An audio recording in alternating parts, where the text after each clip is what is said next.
Muy bien, mis hermanos, muchas bendiciones en este nuevo tiempo que el Señor nos permite continuar con estas charlas que estamos teniendo semanalmente.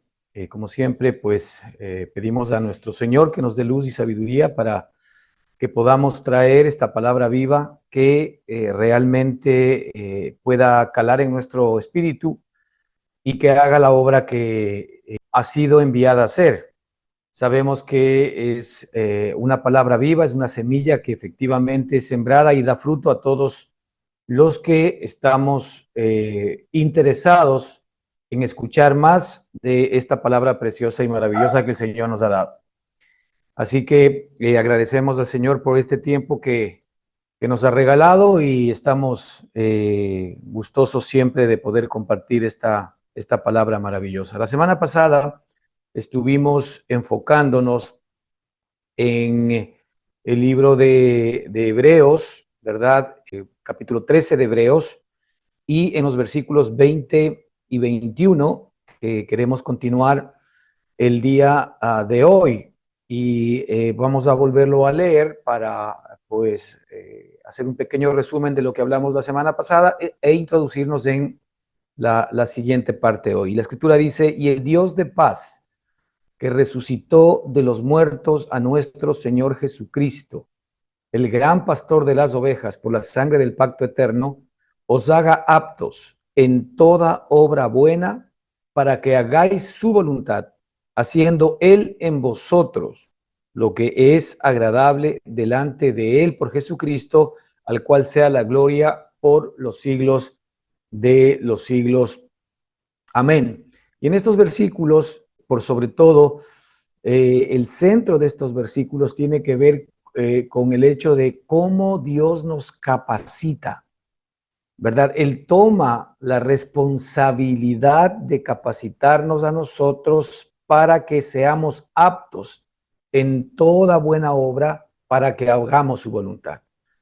Es decir, Dios no está esperando que nosotros seamos capaces por nosotros mismos, como lo vamos a ver, o que nuestras capacidades naturales y humanas sean las que tengamos que poner en la mesa para servir al Señor, sino que al contrario, ¿verdad? Él mismo tiene en su corazón, por la obra maravillosa que ha hecho a nuestro favor, de hacernos aptos para que podamos hacer su voluntad.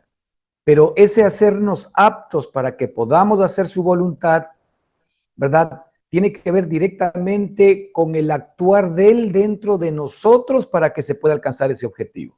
Sí, una vez más, el Señor nos muestra a nosotros como herramientas, si lo queremos ver así, ¿verdad? Somos efectivamente una expresión de su vida, una expresión de su manifestación, lo cual evidentemente pues es algo importante para nosotros porque nosotros tenemos que entregarnos a esta realidad de la obra de Cristo a nuestro favor.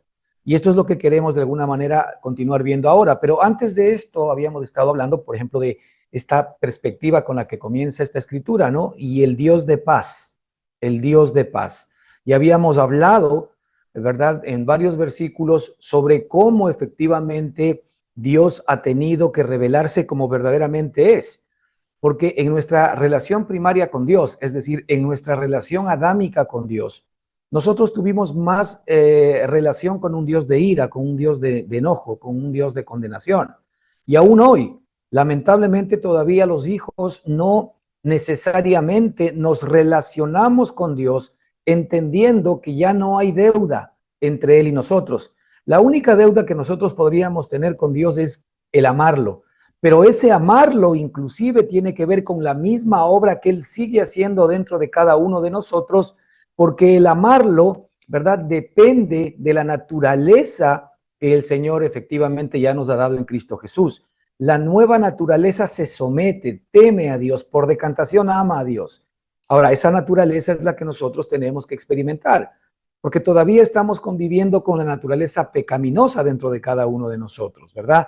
Entonces, estas dos naturalezas están luchando la una contra la otra, mientras que la naturaleza del hombre glorifica al hombre, ¿verdad? La naturaleza del hombre efectivamente se enfoca en las cosas del hombre, se enfoca en las capacidades del hombre, se enfoca en la santidad del hombre, se enfoca en la justicia del hombre, se enfoca en la voluntad del hombre, etcétera. El Espíritu Santo, la naturaleza divina, ¿verdad? Nos enfoca en todo lo que Cristo es. Nos enfoca en la obra de Cristo a nuestro favor. Nos enfoca en el poder que Dios está operando hoy dentro de todos y cada uno de nosotros para que efectivamente nosotros podamos ser hechos herramientas útiles para Él. ¿Ok? Y esto es importante que lo entendamos. El Dios de paz para poder mostrarse como siempre ha sido. Este no es un nuevo título, es que como nosotros sabemos y la Escritura nos dice que Dios es el mismo ayer y hoy y siempre.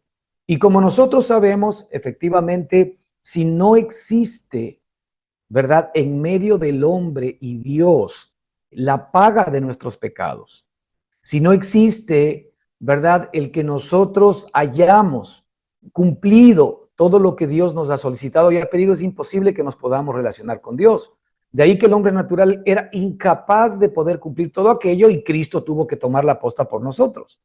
Él vino efectivamente a cumplir la ley, él vino a cumplir los profetas, él se hizo carne como tú y como yo, de alguna manera expuesto, ¿verdad?, a nuestras mismas debilidades con una gran diferencia. Y es que él, al ser el Hijo de Dios, que no peca y no puede pecar porque es Hijo de Dios, efectivamente él no estaba de alguna manera como todos nosotros sometidos a debilidad con una naturaleza pecaminosa. Él tenía la naturaleza divina, la naturaleza de santidad y de justicia, que efectivamente lo demostró mientras estuvo caminando en esta tierra. Y el poder que operaba en él, es decir, la ley del espíritu de vida que operaba en Cristo Jesús, ¿verdad? Lo libró absolutamente, ¿verdad? Desde que nació hasta que entregó su vida por todos y cada uno de nosotros, lo libró de la muerte, ¿verdad? Y nosotros sabemos que nuestro Señor y Salvador Jesucristo, aun cuando se hizo, ¿verdad?, por nosotros pecado, Él nunca pecó, Él se hizo pecado por nosotros. Al que no conoció pecado, se hizo pecado por nosotros, o Dios le hizo pecado por nosotros para que nosotros seamos hechos la justicia de Dios en Él.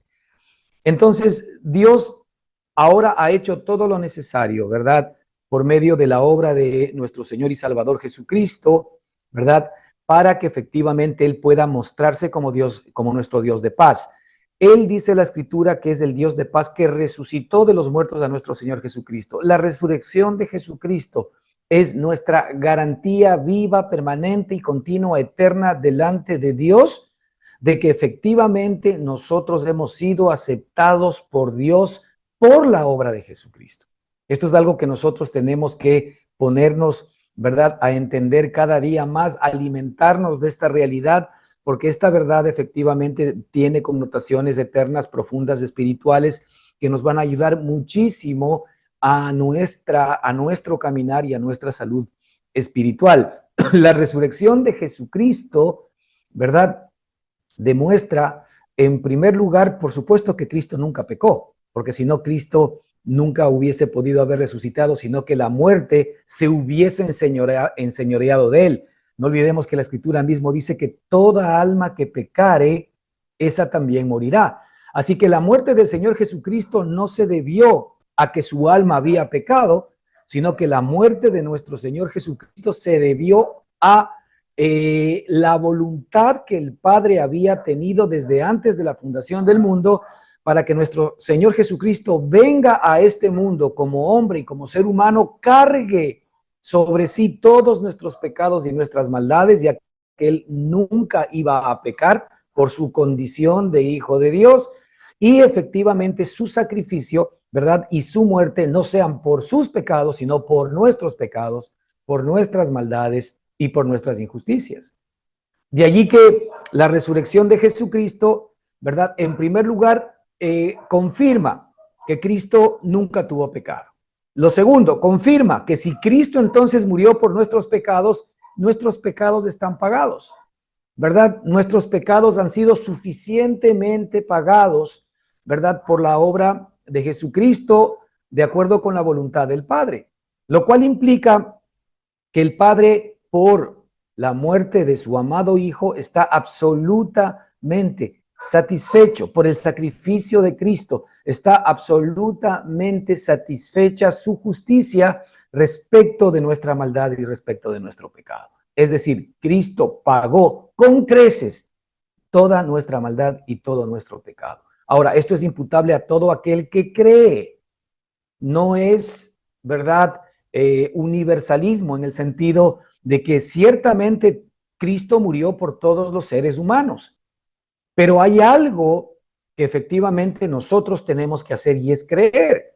Miren, hermanos, es importante que entendamos que el pecado que cometió Adán y que cometió Eva en el huerto de Edén realmente no fue la desobediencia, sino fue la incredulidad. Ellos no le creyeron a Dios, ¿verdad? Y la incredulidad hace que efectivamente nosotros desobedezcamos, que nosotros no estemos de acuerdo con lo que Dios dice, que nosotros no nos alineemos con la palabra de Dios.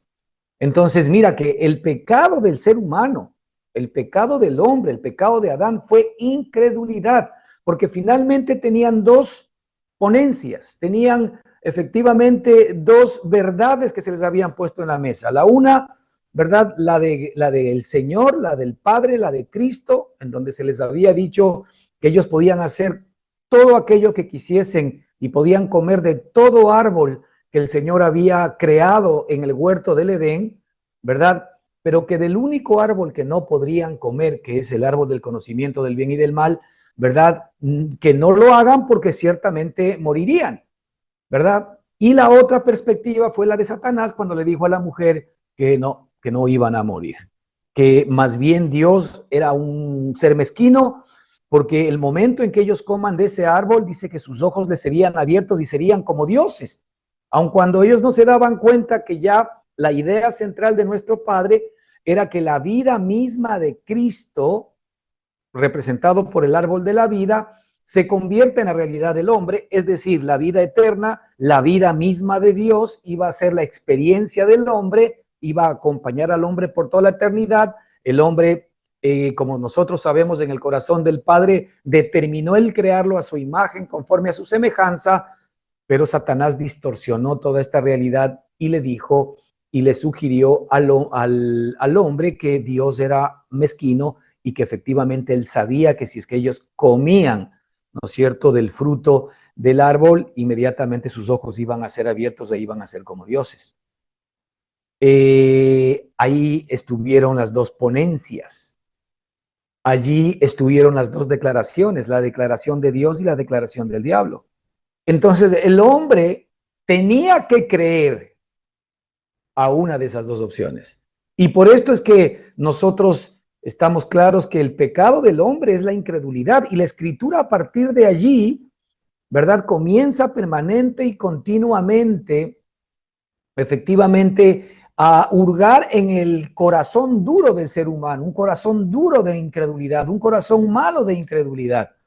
Y fíjate cuán cierto no será esto que ahora que ha venido el Padre por medio del Hijo, Él mismo a declararnos las buenas nuevas de salvación que efectivamente nos ha regalado a lo que llamamos evangelio por su gracia, por su obra. El mayor pecado que hoy existe no ha cambiado. El mayor pecado del hombre es que no le cree a Dios. Así que el pecado no es que si hago esto o hago lo otro, eso son consecuencias de mi incredulidad en el corazón. De allí que la escritura nos advierte que nosotros debemos ser muy tinosos de que no vaya a ser encontrado dentro de cada uno de nosotros un corazón malo de incredulidad. Porque la escritura dice que de nada sirve, ¿verdad? La buena nueva del evangelio, de nada sirve la palabra de Dios si no va acompañada de fe. Si no va acompañada de fe en los que la reciben o en los que la creen. Es decir, si nosotros a lo que Dios dice no le creemos, Ahí está efectivamente el punto central del pecado original que sigue todavía calando en lo más profundo de nuestro corazón. No creemos a Dios, le creemos al hombre, creemos en nuestras capacidades, creemos en nuestras virtudes, creemos en nuestra justicia, creemos en nuestra santidad, creemos en nuestros compromisos, pero no le creemos a Dios. Y este efectivamente es un tema que debe ser también analizado sinceramente dentro de nuestro corazón, porque ese corazón malo de incredulidad es un corazón que opera normalmente en los hijos de desobediencia, opera en el hombre adámico. Y como nosotros venimos de la cepa del hombre adámico, ahora somos nuevas criaturas, ya no podemos dejarnos de engañar, ¿no es cierto?, por esta misma perspectiva, porque todavía tenemos lo que Dios propone y lo que propone Satanás. Nosotros finalmente y todos los días de nuestra vida, mientras estemos en nuestra carne, vamos a tener que escoger a quién creer. No olvidemos que el pecado más grande que el hombre tiene ahora es el no creer lo que el Señor Jesucristo ofrece, ¿verdad?, como redención y como un regalo de Dios gratuito al ser humano por su obra, para que efectivamente nosotros nos podamos poner a cuentas con Dios. Y en ese ponernos a cuentas con Dios, entendiendo que es por Cristo Jesús que nosotros hemos sido aceptados por nuestro Padre, podamos tener una relación con Dios que nos permita conocer al Dios de paz. Si nosotros todavía estamos esperando el juicio de Dios para nosotros, si nosotros todavía estamos de alguna manera relacionándonos con un Dios de ira, es porque todavía tenemos puesta nuestra mirada en nuestras propias capacidades y en nuestra propia responsabilidad. Ahora, esto no quiere decir que nosotros nos volvamos irresponsables. Esto quiere decir que nuestro viejo hombre no puede seguir operando, porque siempre que opere nos va a complicar y nos va a distorsionar la realidad de Dios. Entonces ya sabemos que ¿cuál es el lugar de nuestro viejo hombre? ¿Cuál es el lugar de nuestro hombre adámico? Es la cruz. Ese es el lugar permanente y continuo al cual nuestro viejo hombre efectivamente debe estar. De hecho, la Escritura dice que el que quiera ser mi discípulo, ¿qué tiene que hacer? Dice, niéguese a sí mismo, tome su cruz cada día y sígame. Es decir, hay algo que nosotros como el primer creación tenemos que experimentar, es una muerte permanente y continua. Ahora, esa muerte permanente y continua se da por la vida que nosotros tenemos dentro de cada uno de nosotros. Si la vida crece, inmediatamente nosotros vamos a ver que nuestra naturaleza pecaminosa, nuestro viejo hombre, mengua. Pero si es que efectivamente nosotros digamos que somos un poco displicentes, ¿verdad?, descuidados de la vida que tenemos en Cristo Jesús, pues bueno, la vida adámica va a tomar fuerza. Y es que nuestro viejo hombre no va a querer morir, porque nosotros no somos capaces de poder matarlo. Y a Cristo efectivamente nos dice en la cruz del Calvario que crucificó a nuestro hombre. Así que la realidad de la muerte del viejo hombre es un hecho espiritual para Dios. Y aquí lo que importa es lo que Dios ha hecho y lo que Dios dice, ¿no es cierto? Porque lo que Dios dice y lo que Dios hace son hechos eternos, no cambian. No se olviden que Dios no está sometido a la temporalidad como nosotros. Dios está en un permanente y continuo, en una permanente y continua eternidad. Entonces, Dios desde la eternidad, todo lo que Dios hace, más allá de que nosotros de alguna manera lo veamos como algo temporal, por ejemplo, la venida de Jesucristo. Cristo vino a este mundo, ¿verdad? Y es algo que sucedió dentro de lo que nosotros llamamos el tiempo, pero realmente es un hecho eterno. Es decir, Cristo vino a cumplir aquello que el Padre había designado desde antes de la fundación del mundo. Y es por eso que el libro de Apocalipsis nos habla del Cordero que fue inmolado desde antes de la fundación del mundo. Es decir, mire, realmente cuando Dios creó al mundo con un seguro de vida, por llamarlo de alguna manera. Dios sabía que efectivamente el hombre lamentablemente iba a no creerle a Dios por el engaño de la serpiente. Sí, Dios sabía que no, el hombre no le iba a creer a Dios y conocía del desastre que efectivamente el hombre iba a tener que enfrentar en una experiencia totalmente distinta y diferente de la realidad a la cual él lo había llamado y lo había creado. Entonces, en esta perspectiva, Dios había decidido ya la redención del hombre antes de crear al hombre. Antes de que Dios diga, hagamos al hombre a nuestra imagen, conforme a nuestra semejanza, y antes de que Dios haya dicho, ¿verdad? Hágase la luz y haga toda la creación, Dios ya había determinado realmente, ¿no es cierto?, que Cristo se convierte en nuestro redentor, porque la realidad por la cual Dios ha creado todas las cosas tiene nombre y apellido, se llama Jesucristo. La realidad por cual todas las cosas existen tiene nombre y apellido, se llama Jesucristo. La realidad por la cual nosotros existimos se llama Jesucristo. La realidad porque el universo y toda la creación existe se llama Jesucristo. Es decir, Cristo es todas las cosas y los asuntos espirituales de Dios. Solamente hay un tema central, congruente, ¿verdad?, en el Padre, y es el Hijo, es su amado Hijo Jesucristo. Y nosotros efectivamente hemos sido llamados a ser parte y miembros directos de su cuerpo para que podamos recibir esta vida preciosa y maravillosa que el Señor nos ha dado. Entonces, el punto central es que conocer al Dios de paz significa aceptar lo que Dios ha hecho para que en la nueva naturaleza, en el nuevo hombre, lo podamos conocer tal como es. Si nosotros no conocemos a Cristo en el Espíritu, ya no en la carne, ¿verdad? Ahora es necesario que conozcamos a Cristo en el Espíritu. Mira, los apóstoles conocieron primero a Cristo en la carne, y Cristo mismo decía que muchas cosas de las que él decía y de las que él les enseñaba, ellos no podían comprender y entender en ese momento, pero les decía, pero habrá el momento en donde el Espíritu Santo les haga comprender todas las cosas. Entonces, ellos tuvieron primero que conocer a Cristo en la carne. Pero el Cristo en la carne era totalmente distinto y diferente del Cristo resucitado, del Cristo en el Espíritu. Al punto que después ellos tuvieron que conocer a Cristo en el Espíritu. Primero porque el mismo Señor, después de resucitado, se les apareció, ¿verdad? Durante mucho tiempo, aparentemente una buena cantidad de tiempo, el Señor se estuvo apareciendo y les estuvo hablando y les estuvo enseñando cosas que ellos todavía no podrían comprender y entender, hasta que efectivamente Él subió hacia el cielo y todos lo vieron.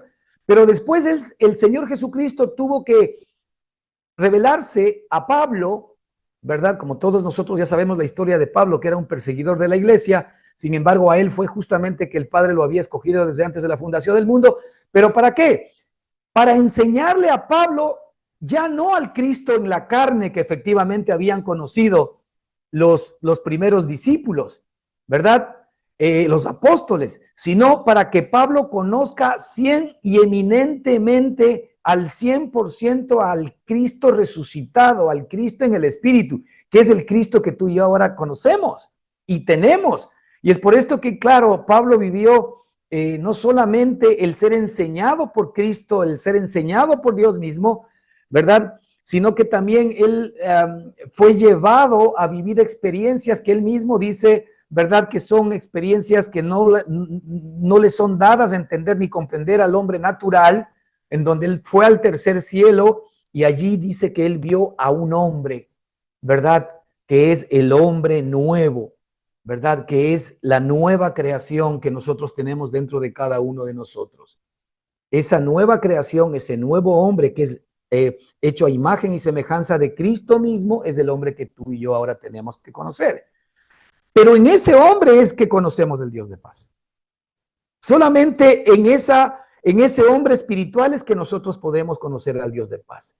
De ahí que cada vez que venga todavía ira o enojo de parte de Dios a nosotros, nos estamos relacionando en el hombre equivocado. Porque Dios ya no se relaciona con nosotros en función de que le debamos algo, sino Él se relaciona con nosotros en función de todo lo que Cristo es. Porque como nosotros hemos sido de alguna manera llamados a ser miembros del cuerpo de Cristo, la misma vida que está en Cristo es la vida que ahora efectivamente nos ha sido impartida a nosotros.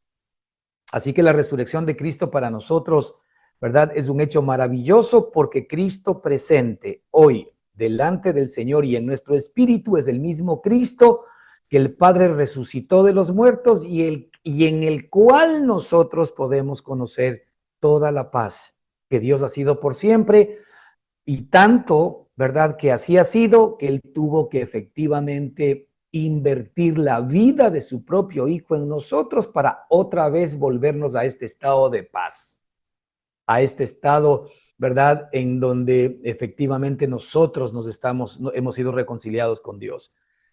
La Escritura habla, la Escritura grita en el sentido de que nosotros nos reconciliemos con Dios, ya que Dios hizo todo lo necesario para reconciliarse con nosotros, Él pagando el precio, Él quitando de en medio, ¿verdad?, esta pared intermedia de pecado y de muerte que había entre Él y nosotros por medio de la obra de Jesucristo. Él hace todo lo necesario, ¿verdad?, para que efectivamente no haya nada que pueda interrumpir el estar reconciliados con Dios. Y por eso es que, ¿verdad?, ahora la Escritura nos dice reconciliados con Dios, porque ya Dios hizo todo lo necesario para que efectivamente ahora nosotros podamos vivir en paz, que podamos vivir a cuentas con Él. Y esto es maravilloso, hermanos, porque todas las luchas, las dificultades y los desazones que vivimos mientras estamos todavía en esta carne tienen que ver con una realidad. Y es la maldición que efectivamente, de alguna manera, el hombre sigue recibiendo en la primera creación. Pero ahora que nosotros hemos sido librados del presente siglo malo, hemos sido librados de la potestad de las tinieblas, y hemos sido introducidos en el reino de su amado Hijo, ahora, ¿verdad? ¿Qué es lo que opera en nosotros? Ahora opera en nosotros la bendición de Dios. Ahora opera en nosotros el poder de Dios. Ahora opera en nosotros, ¿verdad? Todo el sentimiento, todo el amor, ¿verdad? Y toda la potencia de lo que el Padre sabe que es el Hijo. Todo eso opera en nosotros. Ahora nosotros, por la obra de Jesucristo, efectivamente, somos beneficiarios de todo lo que el Padre ha dado al Hijo. Y eso es algo que efectivamente nosotros tenemos que seguir por medio de la fe, acercándonos a Dios, a este Dios de paz, para recibir todo lo que nos corresponde, ciertamente sin merecimiento de nuestra parte, simplemente por gracia de Dios, a recibir todo lo que nos corresponde por la obra de nuestro Señor Jesucristo. Entonces, el Dios de paz que resucitó de los muertos a nuestro Señor Jesucristo, y después la Escritura dice, el gran pastor de las ovejas por la sangre del pacto eterno. Efectivamente, nuestro Señor Jesucristo conoce y sabe exactamente, ¿verdad?, en dónde se encuentra y cuál es hasta la última oveja de su prado. Porque el Señor vino a este mundo con el conocimiento que Él tiene de Dios, sabiendo que el Padre le dio, ¿no es cierto?, a un grupo inmenso de personas para que sean redimidas por Él. Ahora, este mundo inmenso de personas para que sean redimidas por Él, evidentemente en su presciencia nuestro Padre ya conoce quiénes son durante toda la historia de la humanidad, porque Él es eterno, pero Él conoce también efectivamente nuestras particularidades del día de hoy, en donde se nos presenta el Evangelio, se nos presenta, ¿verdad?, la obra de Cristo a nuestro favor, y en donde nosotros efectivamente decidimos o no decidimos creer. Así que hay en este tiempo presente, digamos que una cierta responsabilidad nuestra, y que es poner nuestra mirada en Cristo y es creer en la obra de nuestro Padre, que a propósito también es obra de Dios, porque nadie puede creer en el Padre o en el Hijo efectivamente si Dios no convence de pecado, de justicia y de juicio. Ahora, la incredulidad que muchas veces hay en nuestro corazón hace que rechacemos todo lo que efectivamente proviene de Dios, y hace que nos perdamos la posibilidad de que efectivamente podamos tener esta relación, este nuevo nacimiento que Dios quiere con todos y cada uno de nosotros. Pero aquí el punto central es a cada corazón que puede estar escuchando, por ejemplo, estas palabras del día de hoy. ¿Qué hacemos nosotros con estas buenas noticias que el Señor nos da? ¿Creemos o no las creemos? ¿Realmente estamos dispuestos nosotros a aceptar esta obra preciosa de Cristo a nuestro favor? ¿Estamos dispuestos a aceptar de que nosotros somos incapaces e incompetentes por nosotros mismos para poder agradar a Dios, para poder ganar el favor de Dios y que efectivamente Dios ha puesto a su Hijo, ¿verdad? Como la paga de todos nuestros pecados para que efectivamente nosotros al creer en Él podamos de alguna manera ser librados de la muerte, ser librados del presente siglo malo y de una eternidad fuera de Dios. Entonces, esta es una responsabilidad que tú y yo tenemos, ¿verdad? Y es por eso que el Evangelio llega. Cuando el Evangelio llega a alguien, es porque en ese momento el Señor efectivamente se está mostrando a esas personas y está esperando que estas personas respondan, ¿verdad? Al llamado que Dios hace por medio del Evangelio a los seres humanos. Así que esta sangre preciosa, la Escritura nos dice algo maravilloso: el gran pastor de las ovejas por la sangre del pacto eterno. Mira, esto puede resultar repetitivo, pero es imposible que le podamos sacar todo el extracto de la sustancia divina que implica el hecho de entender que la sangre de Cristo es una sangre de un pacto eterno. Nosotros nos encontramos hoy, ¿verdad?, por la sangre de Cristo inmersos dentro del nuevo pacto. Ahora, este pacto es para siempre. Este pacto es eterno, porque este pacto está basado en la garantía de lo que Cristo hizo para nosotros y no está basado en lo que yo tengo que hacer para con Dios. En el primer pacto, ¿no es cierto? En el pacto pues que Dios tuvo con el pueblo de Israel, al cual llamamos la ley, ¿verdad? Ese pacto determinaba una responsabilidad para que nosotros, o para que el pueblo de Israel, porque nosotros pues éramos paganos y no teníamos ley, ¿verdad? No olvidemos que desde la perspectiva de la Escritura, todos los que no eran judíos eran considerados gentiles o paganos, como le querramos llamar.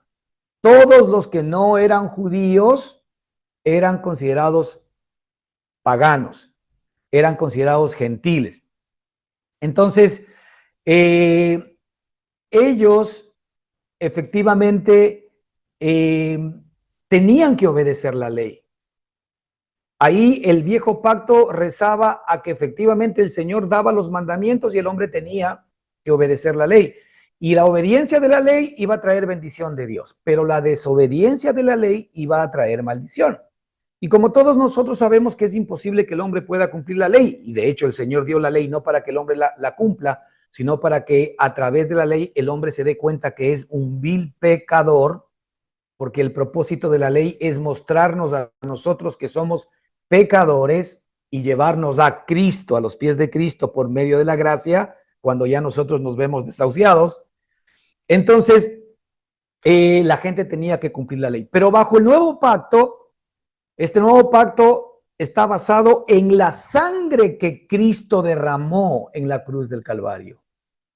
Es decir, la sangre que Cristo derramó en la cruz del Calvario nos garantiza eternamente que el Padre ha dado por zanjadas las diferencias entre el hombre y nosotros. Así que si yo tengo conocimiento, si yo me estoy alimentando, si yo estoy renovando mi mente con este conocimiento, que es por la sangre del pacto eterno, que efectivamente yo eternamente he sido aceptado por mi Padre, eternamente he sido redimido por mi Padre, eternamente he sido salvado por mi Padre. Ya no hay Satanás, ¿verdad?, que de alguna manera me haga ver mis propias obras, mi propia justicia, para de alguna manera enredarme y romper mi relación con Dios. ¿Por qué Dios hizo que ese nuevo pacto efectivamente sea garantizado por la sangre de Jesucristo? Fíjate qué maravilloso que es nuestro Dios de paz.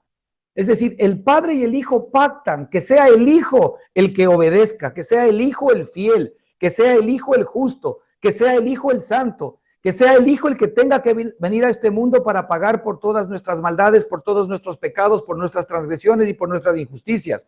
Que sea el justo que tenga que ir a la cruz para morir por nosotros. Que sea el justo el que tenga que ser efectivamente sepultado juntamente con todos y cada uno de nosotros. Que sea en el justo que nosotros tengamos que ir a la cruz en términos espirituales para que efectivamente nuestro viejo hombre muera. Que sea el justo el que tenga que resucitar. Es decir, todo es un acuerdo entre el Padre y un acuerdo entre el Hijo. Es decir, la garantía de que Cristo cumplió todo lo que el Padre le mandó a hacer, entre eso, derramar su sangre preciosa, nos garantiza a nosotros que Cristo es nuestra garantía. Cristo cumplió absolutamente todo lo que el Padre le pidió, por lo tanto yo estoy 100% garantizado que yo estoy incluido en este regalo que Dios nos ha dado. Fíjate, este pacto es un pacto entre Dios, entre su Hijo y que nos incluye a todos los que creemos. Esa es la única parte que jugamos nosotros en la fiesta. Ellos hacen todo lo necesario, ¿verdad? Para que el pacto se cumpla. Por eso es que este pacto ya no se puede romper, este pacto es eterno, este pacto no se puede incumplir, este pacto ya fue cumplido entre el Padre y el Hijo. Lo único que podría hacer la diferencia en esto es que yo no lo crea, que yo no lo acepte, que yo lo rechace, porque ya está hecha la obra entre el Padre y el Hijo, ya el Hijo cumplió todo lo que el Padre quería para nosotros. El Hijo no vino a cumplir las cosas por él. No olvides que Cristo no tenía que venir a este mundo por él. Cristo no tenía que venir a cumplir la ley porque él es la ley. Cristo no tenía que venir a mostrarse justo delante de Dios porque él es justo. Cristo no tenía por qué venir a hacerse santo delante de Dios porque él es la palabra eterna de santidad. Cristo se tuvo que hacer hombre por ti y por mí, para que en su condición de hombre tome nuestra condición de hombre, y en su condición de hombre, así como Adán nos hizo el flaco favor de llevarnos a la muerte no creyéndole a Dios, ahora el Señor Jesucristo nos lleva a la vida por creerle a Dios. Entonces es maravilloso, hermanos, que este pacto, por eso es que tenemos que seguir hurgando, raspando, porque aquí hay un tesoro respecto de la sangre del pacto eterno. Mira, la sangre del pacto eterno es la garantía eterna del pacto, ¿verdad? Que por Cristo, ¿verdad? De alguna manera yo me encuentro hoy beneficiario. Yo soy beneficiario de ese pacto, por tal mi salvación, mi nueva vida están garantizadas por los siglos de los siglos. Qué regalo tan grande y tan maravilloso. Gracias a Dios que no es por mí, no depende de mí. Yo lo único que hago es apropiarme del acuerdo del Padre y del Hijo para beneficiar a los hombres. Y esa es la parte que me corresponde. El versículo 21 nos dice algo importante. Que el Señor os haga aptos en toda obra buena para que hagáis su voluntad. Esto es otro tema importante. En el contexto, como hemos estado hablando, es que el Dios de paz que resucitó de los muertos a nuestro Señor Jesucristo os haga aptos para que hagáis su voluntad. Os haga aptos para que hagáis su voluntad. Mira, Dios nos creó a los seres humanos para que hagamos su voluntad. Esa es la realidad. Dios nos creó a los seres humanos para que hagamos su voluntad. Pero no a la usanza del viejo hombre, en donde nosotros creemos que esa voluntad se cumple siendo obedientes con nuestra propia capacidad de obedecer. No, porque ya sabemos que el viejo hombre no puede obedecer a Dios. Por eso es entregada la ley, y la ley ha sido violada permanente y continuamente, y sigue siendo violada permanente y continuamente, porque el hombre natural no puede agradar a Dios, y el hombre natural no puede cumplir la ley de Dios, porque la Escritura dice que la ley es espiritual, mas nosotros somos carnales, vendidos al pecado. Así que no somos capaces de poder efectivamente cumplir la ley, porque la naturaleza nuestra no le da la talla. La naturaleza pecaminosa que tenemos es incapaz de poder cumplir la ley, simplemente no lo puede hacer. Entonces, Ahora, el Señor siempre quiso que el hombre sea apto para hacer la voluntad de Dios. Esto es lo que nos dice aquí el versículo maravillosamente. Y el Señor nos dice que el Dios de paz es el que nos hace aptos para que hagamos su voluntad. Fíjate, Él mismo nos tiene que dar las herramientas, la capacidad, la naturaleza, el poder para que podamos hacer su voluntad. Es imposible que nosotros podamos hacer eso fuera de Él, porque fuera de mí, nada podéis hacer, dice el Señor.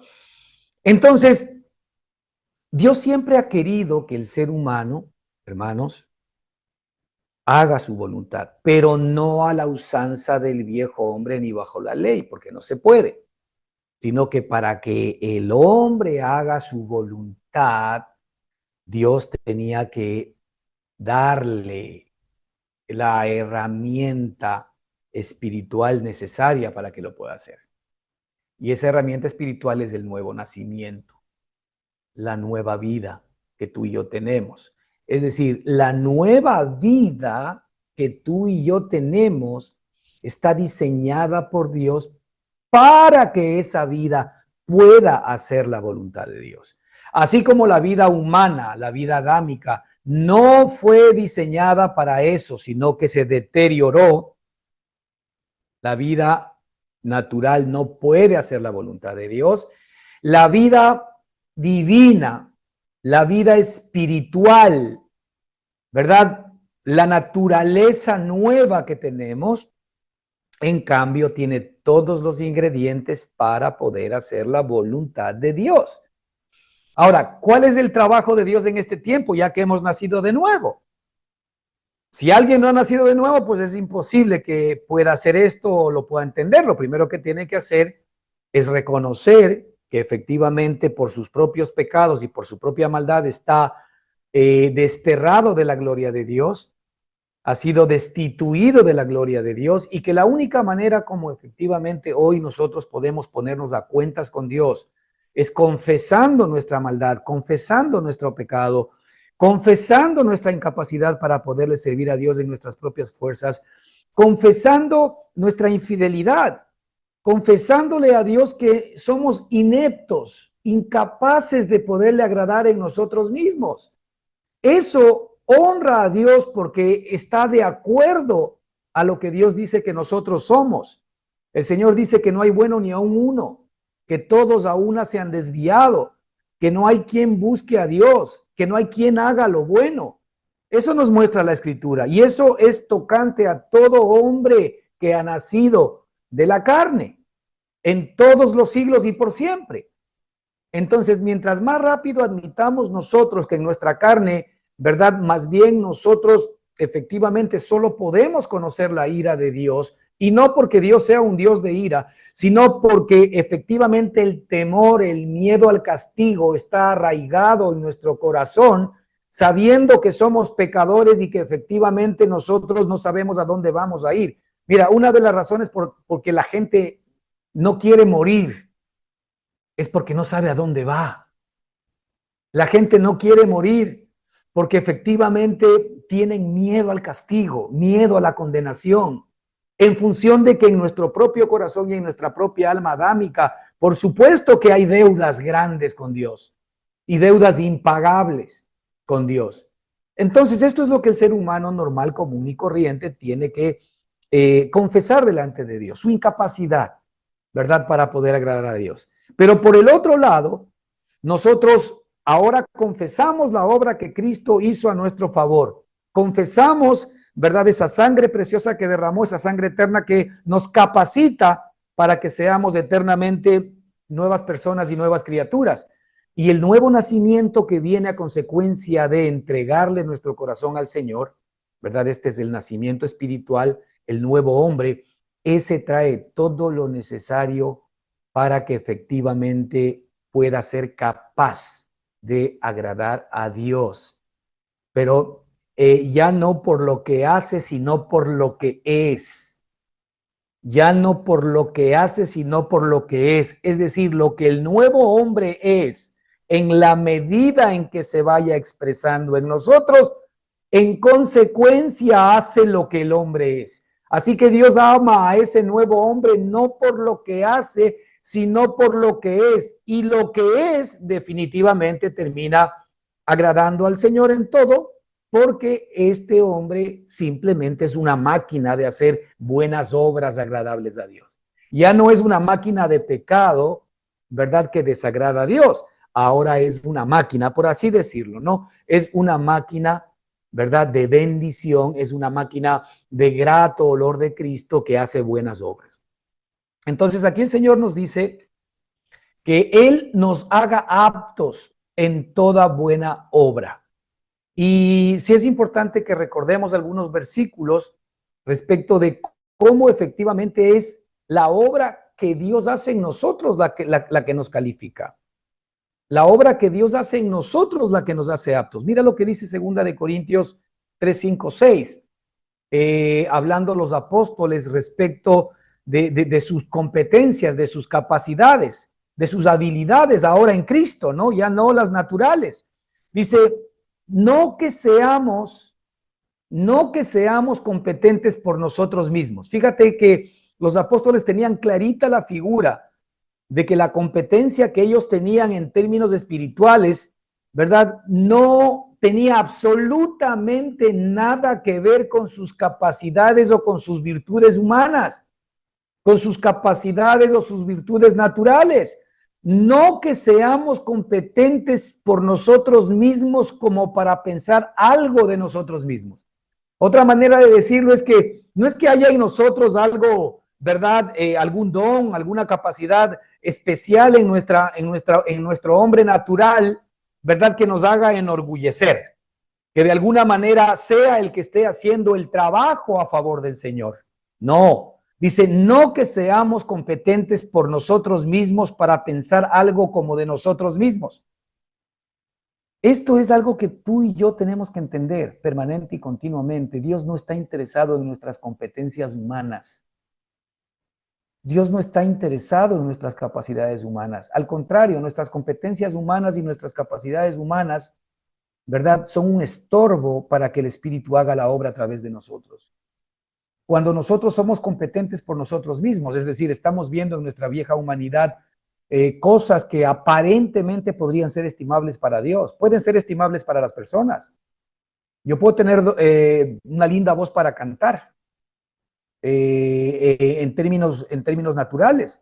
Ahora, eso no significa que yo, si me lanzo a cantar himnos al Señor, ¿verdad? Sea mi voz y sea mi destreza la que efectivamente haga, ¿verdad? Que efectivamente Dios esté contento con mi canto. Alguien decía, algún pastor que escuchaba por ahí en YouTube, decía que cualquier voz hermosa del ser humano natural, ¿verdad? A Dios le suena distorsionada, como gallos, porque no se trata de lo bonito que yo puedo cantar, ¿verdad? Y a veces nosotros, pues en las congregaciones, por ejemplo, tomamos al hermano que esté en la música porque canta bonito y creemos que esa persona pues tiene un don de parte de Dios. No, no tiene un don de nadie. Esto es otra cosa distinta y diferente. Es decir, no que seamos competentes por nosotros mismos para pensar algo como de nosotros mismos. Fíjate, sino, clarito, sino que nuestra competencia proviene de Dios. Es decir, si es que la sabiduría, si es que el poder, si es que las capacidades, si es que las competencias, si es que los dones, los recursos, ¿verdad? No provienen de Dios, no tiene sentido. Porque también hay ciertas cosas que pueden provenir de fuente equivocada, del hombre natural, pero eso no va a glorificar a Dios. Pero aquí dice, sino que nuestra competencia proviene de Dios, es decir, todo ahora lo que tú y yo necesitamos proviene de Dios. Ahí pon competencia por poner simplemente un adjetivo, pero todo proviene de Dios. Nuestra competencia proviene de Dios. Nuestra paz proviene de Dios. Nuestra sabiduría proviene de Dios. Nuestra obediencia proviene de Dios. Nuestra santidad proviene de Dios. Nuestra justicia proviene de Dios.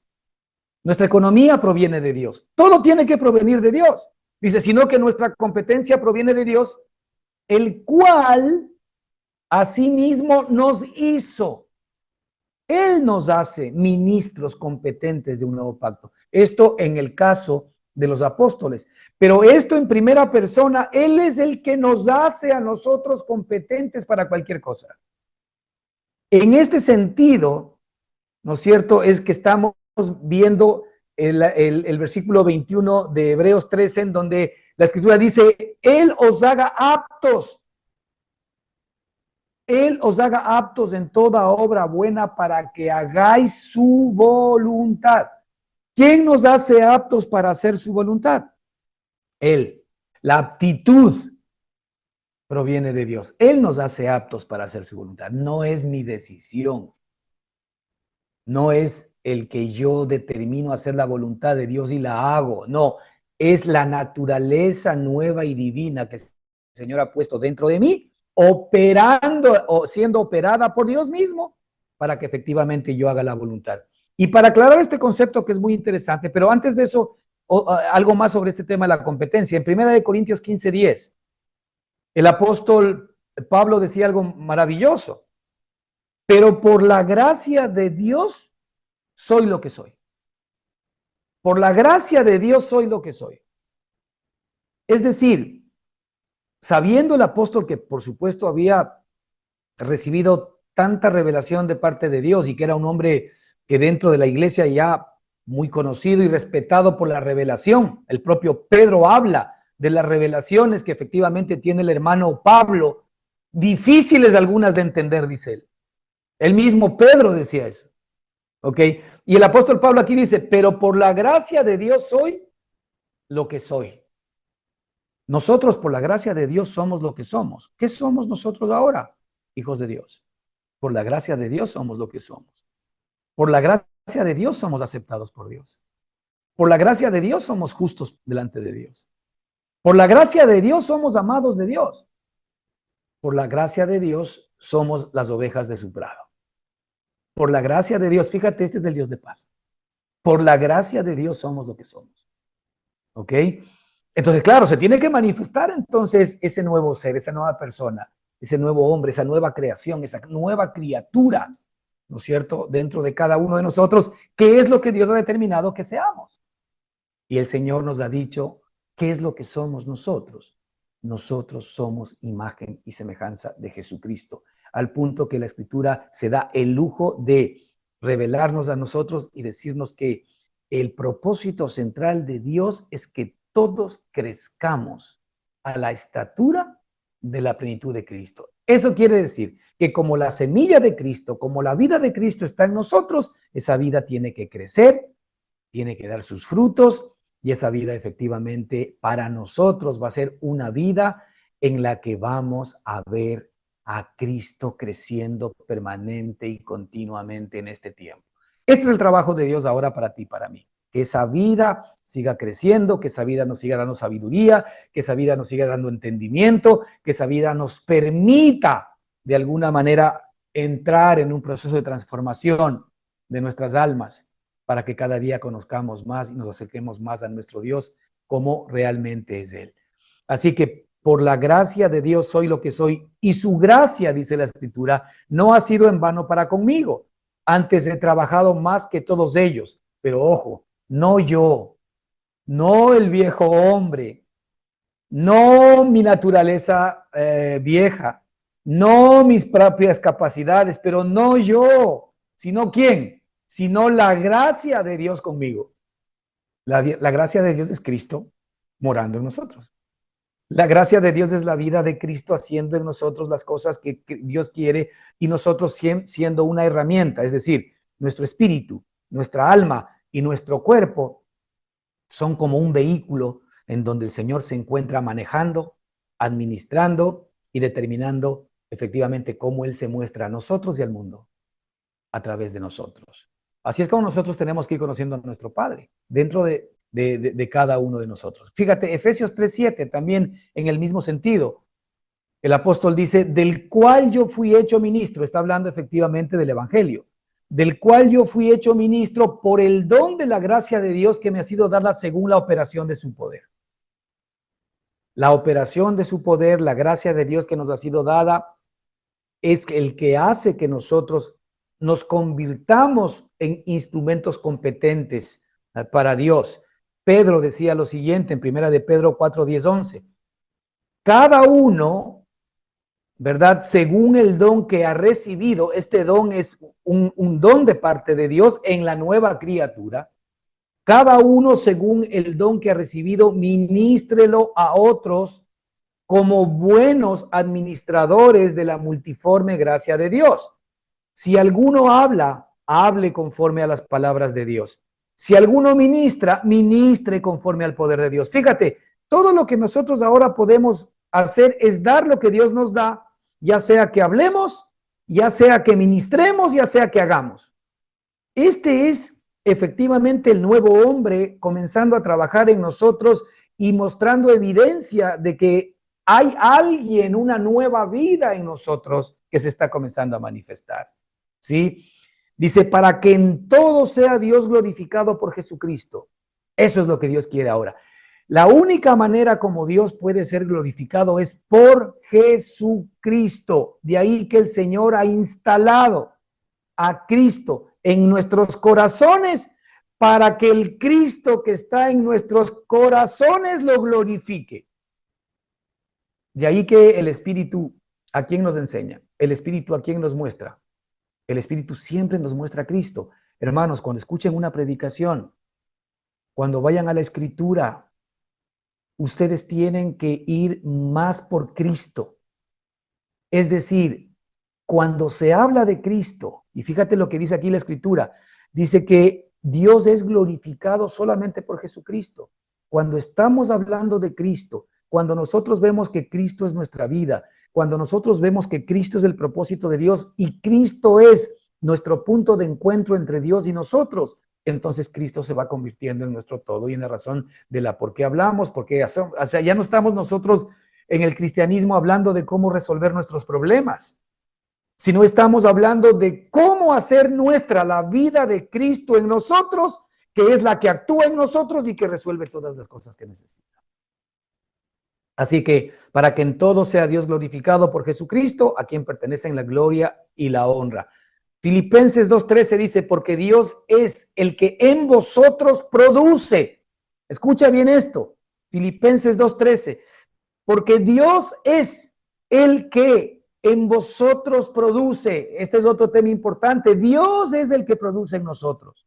Dios produce ahora, cuando nosotros estamos en Cristo, Dios produce los deseos, los sentimientos, la voluntad. Por eso es que cuando yo tengo, por ejemplo, sentimientos encontrados, eso no proviene de Dios. Ya sabemos nosotros que el amor, el gozo, la paz, la paciencia, la benignidad, la bondad, la fe, la mansedumbre, la templanza, el dominio propio, la santidad, la justicia y la verdad son expresiones y manifestaciones de Dios a través de nuestra vida. Así que si yo tengo temor, miedo, inseguridad, confusión, eso no viene de Dios. Eso viene de nuestro viejo hombre. Ahí significa que yo estoy escuchando más a mi alma adámica, que mi alma adámica sí es confusa, porque mi alma, ¿verdad? Es como una onda del mar, es como una ola del mar que hoy está eufórica, siente paz y mañana se siente un gusano, siente guerra en su corazón.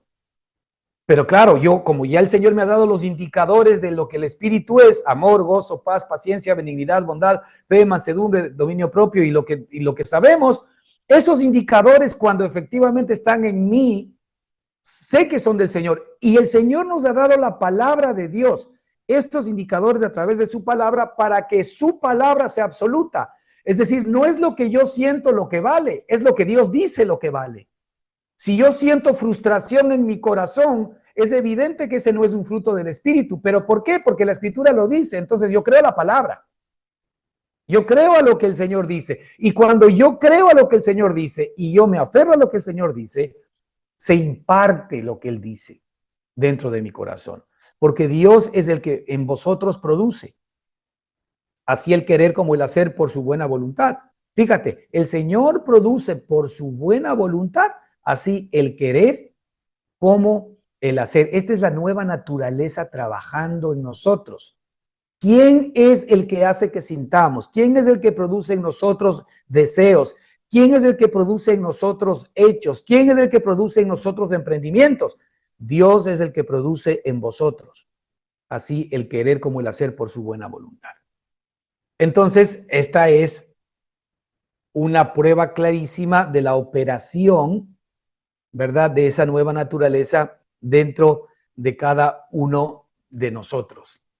Así que es importante que ahora, en esta charla, entendamos, ¿verdad?, que el propósito de Dios es hacernos aptos, hermanos, en toda buena obra para que hagamos su voluntad, que hacernos aptos. La próxima semana vamos a ver cómo Él mismo opera en nosotros para que esto pueda suceder. Y nosotros lo que tenemos que hacer es dejarnos operar para que efectivamente la vida de Él, ¿no es cierto?, se convierta o se vaya convirtiendo en una realidad en nosotros, y para que efectivamente nosotros podamos comenzar a entender que de lo que se trata en la relación con nuestro Padre es que la vida de Cristo esté operando en nosotros y que no la tengamos una vida ahí simplemente en conocimiento, arrinconada, guardadita en alguna bodega, y esa vida efectivamente no esté dando el fruto, razón por la cual el Señor la instaló